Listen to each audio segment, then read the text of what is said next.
Welcome to Stories and Spoilers, the podcast. It's me, Alyssa. This is a special bonus episode. My favorite author just came out with a new book, and it's part of a new series called The Impossible Universe. I knew this episode was coming for quite a long time. This is a non-spoiler episode, even though I'll be discussing a lot of different books, my favorite kind of bookish tropes, why I love each book so much. One of these books, well, it's a series, but I'm only going to discuss my favorite books in the series, the ones I own. I don't own all the books in the series because there were a few that I read a lot, and I was like, I'm going to read these books over and over again.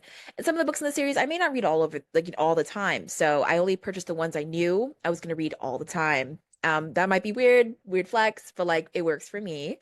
I also have a novel from this author that I really love, and then I have a arc of her newest book that's out today, which is The Moon and His Tides. The author that I'll be discussing this episode is Giana Darling. She's my favorite spicy author. I won't be going into the details of the spice of each one of these books, but she writes really beautiful romances that have spice, taboo elements. Usually they're set in how do I describe this? In settings that will leave you breathless, be it a small town in Canada, in Hollywood, dark academia. She has a way of like pulling you in. Gianna Darling, if you're listening to this, I love your books. I will read them forever. She even has books I haven't read yet that I look forward to reading. But this episode's going to be a pretty quick one because I'm going to hop into all my favorites. One of these books I mentioned a lot. I did an entire non-spoiler and spoiler episode about it last year, and that was Serpentine Valentine. I loved this book. It was a Medusa retelling. It had revenge. It had female rage. It is queer. You have, I think it's lesbian and bisexual representation.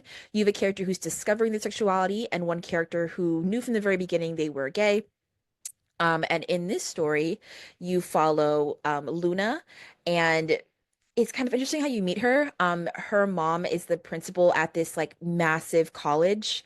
And there was a girl who something really bad happened to the year prior.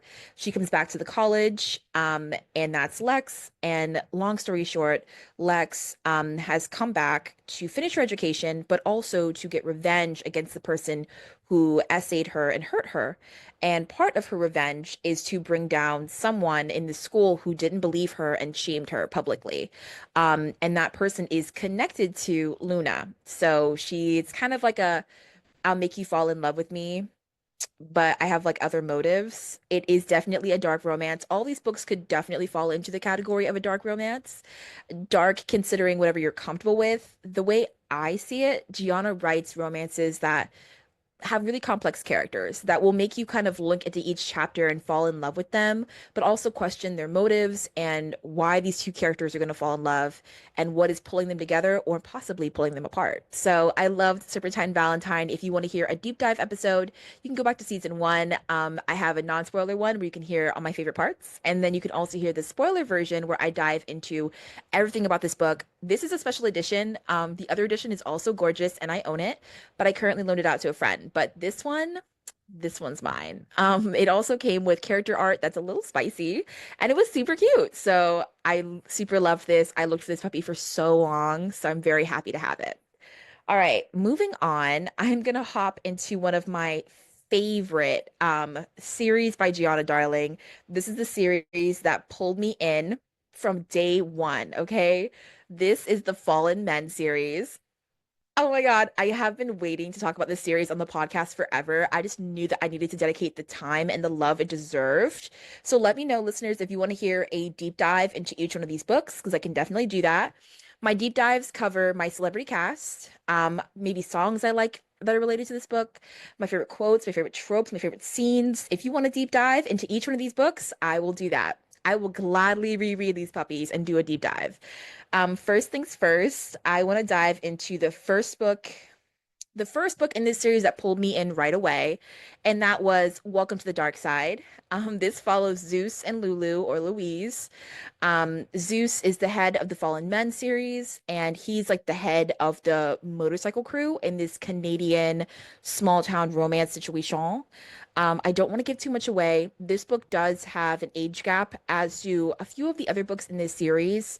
This is a pretty massive age gap, so for folks who may not like that, totally understand. You could pass on it. For me, because there was a really large gap in time from when they met into when they fell in love, I was okay with it because Lulu had time to mature and to grow into the person she was going to become. And Zeus at the time had a reason why he didn't know her and he didn't want to know her. So it was definitely like a don't talk to me. And then eventually we discover certain things in the story that lead to why Lulu is seeking out love. She's seeking out kind of discovering who she is. I do want to give a trigger warning that in this book, there's quite a bit of violence. In a lot of the Fallen Men series, a lot of violence, but also like lots of spice. It's a little bit of a chunky read. I flew through it. I loved it so much. But yes, let me give a little description of this book. So, in Welcome to the Dark Side, Zeus is the head of this motorcycle crew. He ends up having to do something in order to become the head of the crew because he saw corruption. Lulu is like the good girl of this small town, but she's been battling cancer. And long story short, they meet when she's very young, and Zeus protects her from an act of violence, and then he ends up going to jail. She writes to him, he tells her not to. Years go by, she's now 18, 19, finishing up high school. Um, Something bad has happened and she really wants to live her life to the fullest. And he is now out of prison. He wants to be back with his children. He wants to be back with the crew, and kind of get back to where his life was. And Lulu ends up deciding she's going to have her high school life where she's like getting good grades and doing all these amazing things. And she also wants to have her kind of dark side life where she's able to explore who she really is and be free without the judgment of her family and friends. And they meet in that dark side, and one thing leads to another. And it's I would consider this a pretty slow burn, in the sense that it's not like they meet and they fall in love right away. But there's definitely a lot of compassion and discussion and growth between both of them. So by the end of the book, you see them throughout the entire Follow Men series here and there. They really are the heart of the crew, but you also get a book with Bia, which is Lulu's sister, which I love. Is one of my favorite books in the series, which is Dead Men Walking, which I will also discuss. But I love this book so much. It really pulled me in. It was the first one I read. And what I love about each one of these books is that you could technically kind of read them on their own, but I would highly recommend reading them as a series so you can get into each one. But yes, for this episode, I'll be only discussing my favorites. And this one is one of my favorites. So yes, I love this book with all my heart. Next one, we're gonna hop into Lessons in Corruption, which is about King, Zeus's son. He's got two children. He's got King, and then he's got it's Harley Rose? Yes, it's HR. So this is about King and Queenie, and King went to the same high school that Lulu went to. He one day is talking to his friends, and across the street, this woman is staring at him from the grocery store parking lot, and that would be Queenie. And Queenie is a nickname she gets from the crew eventually. But long story short, their love story is a little bit of love at first sight. I know it's not for everyone. I really liked it. I got a little annotations here. I've been rereading it. Long story short, there's an age gap between Queenie and King. Queenie is, I want to say in her early 20s, early to mid 20s. King is in, I want to say 18, 19.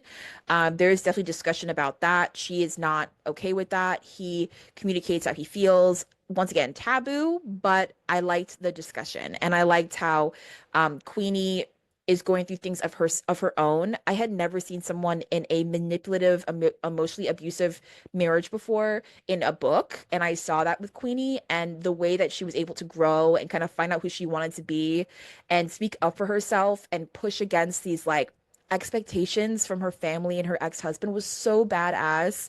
Loved me some Queenie. This is actually one of the few couples in the series who gets two books because Lessons in Corruption, something happens that leads to After the Fall. I want to talk more about After the Fall, but I really can't unless you read Lessons in Corruption. I will say this, one of my favorite parts of After the Fall is that you see what their relationship can handle. You see like a kind of a relationship in a turbulent situation.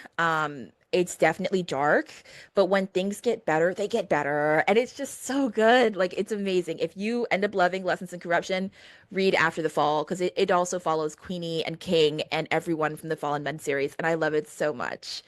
Next one, all right, going with the big boys, and that's gonna be Dead Man Walking. I had to put a pink little bow on it because B and Priest just deserve it. Okay, B's whole vibe is like pink and cute, but she also is a true crime podcast. I love it. We need the balance, okay? So, you have B, which is Lulu's little sister, who's now older. And Lulu's, you later find out where she is in her life with Zeus. And Priest is one of the guys in the Fallen Men motorcycle crew. And long story short, Priest is kind of like the mercenary of the group. He's very hardcore, kind of detached, doesn't talk a lot. He's known for being like the moodiest and darkest of all the men. Got the red hair, got the freckles, but like, don't talk to me, I'm not here. And he's very moody and like he barely speaks. And long story short, B has had her eye on him for quite a while. So you get a little bit of a reverse trope where instead of him falling first, she fell first. He always kind of knew she was there, so he like nicknames her his little shadow. Long story short, in the small town, B has a true crime podcast and she's really interested in like kind of dark entities, unalivers. She has a really big interest in criminal justice and she's kind of learning more about the psychology of criminals in that way.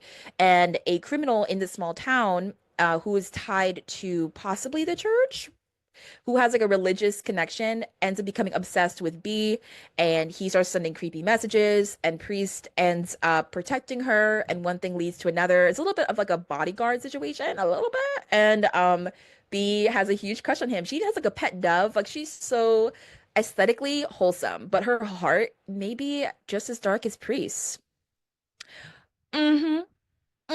I will give this. There's a trigger warning for religious trauma in relation to priest. B loves her church. Her grandpa is a pastor. It's a major part of who she is. She's a very complex and sweet character and very badass. And priest is a lot more vulnerable than you would think. And he has so many layers and he's just afraid to be vulnerable. And like their relationship is divine. So I highly recommend reading this. It was so, so good. I just love that I have my bookmark with the bow on it because it really is Bee's vibe. And if you're into Grumpy Sunshine, this one's gonna be for you. Yeah, yeah. I want to end it off with my Fallen Men. Like, oh, I love it so much before I hop into The Moon and His Tides, which is a non-spoiler talk because it comes out today, so I'll give you a chance to read it. But my last like woo-woo happy discussion about the Fallen Men series is gonna be Caution to the Wind, which follows Axeman. Axeman is the single dad of a really sweet character in the book who's now in high school. She's like an older woman now. I think she's like she was in high school in the beginning of this book, but when by the time you see her in the Fallen Men series, she's like in her late 20s and she's friends with Lulu and she's also friends with B. All the biker chicks in the crew are all friends, and when you see them from each book all hang out together, it's really cute because it's like all these connections. So in this book, we have I want to read the back, but like I guess I will, okay. Because it's a lot. It's a lot going on in Caution to the Wind, okay? So in this one, it says, I fell in love with my best friend's dad when I was 17. And I, whoop, taboo, taboo. He seemed like some kind of heathen god, big enough to kill a man with his bare hands, tattooed with bright, bold images, and weathered by time and a short stint in prison. Blind to the consequences, I made a mistake that ran him out of town and ruined his life. Now he's back after all these years, hating me more than the day he left. What he doesn't know is that I've been working to atone for my sins. I've infiltrated the Vancouver triad that killed his wife. Always my protector, he decides it's not safe for me to be in this alone. So he resolves to get me out of the triad and out of his hair for good.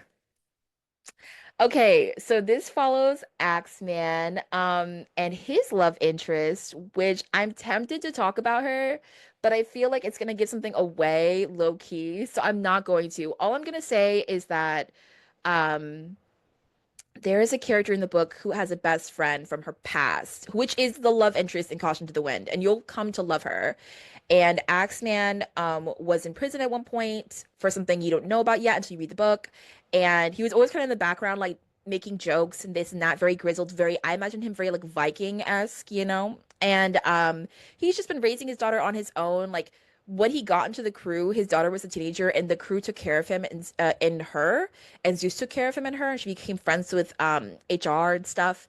But long story short, when he gets out, Zeus is like, "Hey, come join the crew. We protect people who can't protect themselves. Like, come here." He's like, "Okay." And the Fallen Men have a tattoo parlor that they own. So Axeman ends up working there because he's a really good artist and he does tattoos.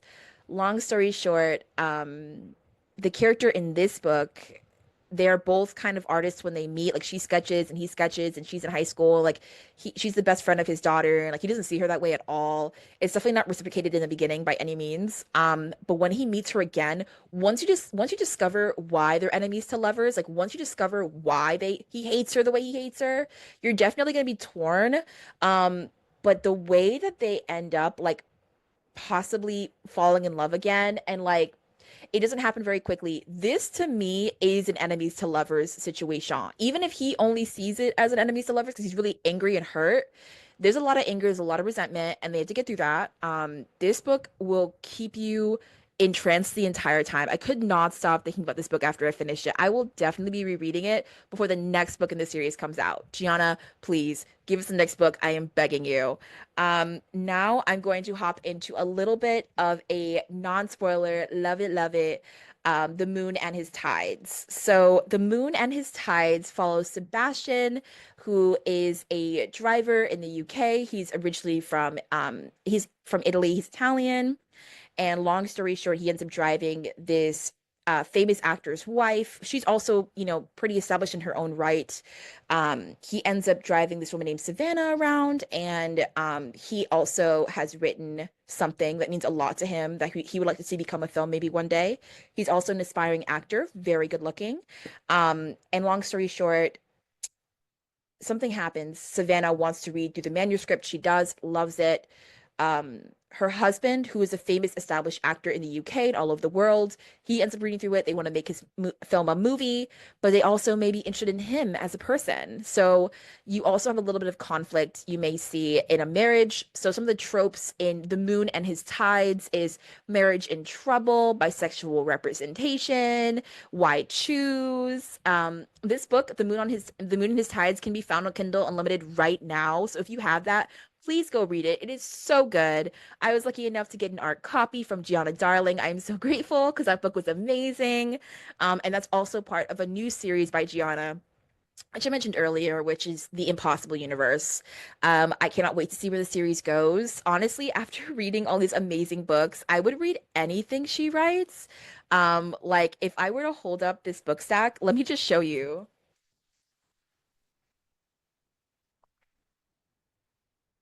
When I tell you I love Gianna Darling, I love Gianna Darling. These are all the books I own from her. I like saved up for these puppies. These are my beautiful additions, and they all look so good together. I cannot wait to get The Moon and His Tides to add to my collection. Sebastian is lovable and sweet. Savannah is very complex and she just really wants love, which was interesting to me and how that dynamic worked. And then Adam, the famous actor and husband of Savannah, may or may not have layers of his own. And wanting to share Sebastian and the dynamic and the twistiness. It's London, it's Hollywood, it's Italy, it's I want you, but I can't have you. I have to share you. All the things. I love this book so, so much. The dual POV was also divine. I won't say whose POV you get, but I will promise you this, you'll be breathless. You won't be able to stop. You'll be in a constant state of what just happened. I need more. Yeah, definitely one of my favorite books of the year. I'll already say it. The Moon and His Tides. I loved it. I adored it. These are my favorite Gianna Darling books. The Moon and His Tides is definitely going to be an additional amazing one, and I hope you read it. I will link all these books below, as well as The Moon and His Tides. I can't believe it's out. Congratulations, and I hope that you have a great day, everyone. Please go read any of these books if you love a good taboo, spicy romance. Like this if this is on YouTube, subscribe, follow on Spotify, rate me 5 stars if you can, be kind, and have a great day and keep reading, y'all. Stay warm. Bye.